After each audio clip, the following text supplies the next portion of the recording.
نو په دې حدیث مبارک کې چې نبی علیہ السلام فرمایي چې زه مؤذن ته اذان کوونکې دویمه چې ته پاسه اقامت شروع کا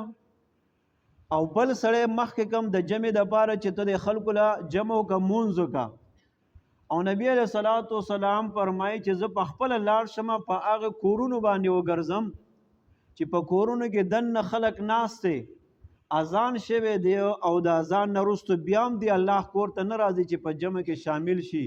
نو هغه خلکو ته زور ورته کم وای سي زما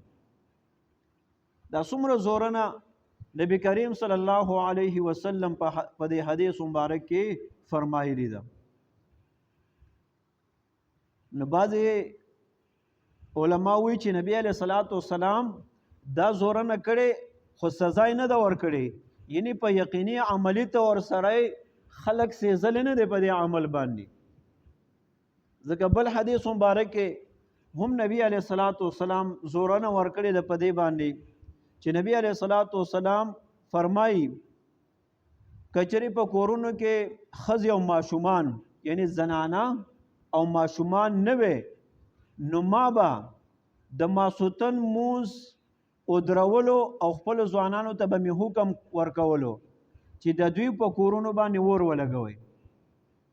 نبی علیہ الصلوۃ والسلام فرمایي لولا ما فی البیوت من النساء وذریته کچری په کورونه کې زنانا او ماشومان نه وي نو اقمت صلاة العشاء نو ما به د ماسوتن مونځ په جمع باندې ودرولو مؤذن ته به مای چې ته اقامت کوا بل کس به مخکړې کړو چې ته د جمع مونځ کوا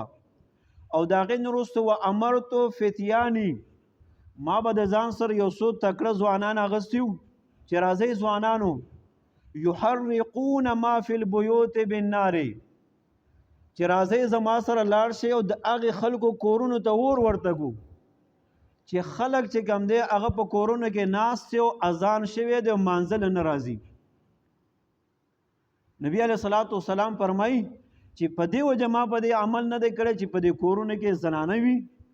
او په دې کورونو کې چې کم دی ماشومان نو د دې وجه ما زه دا حکم نشم کولای چې دې کورونو ته ورته کم حالانکه دا عمل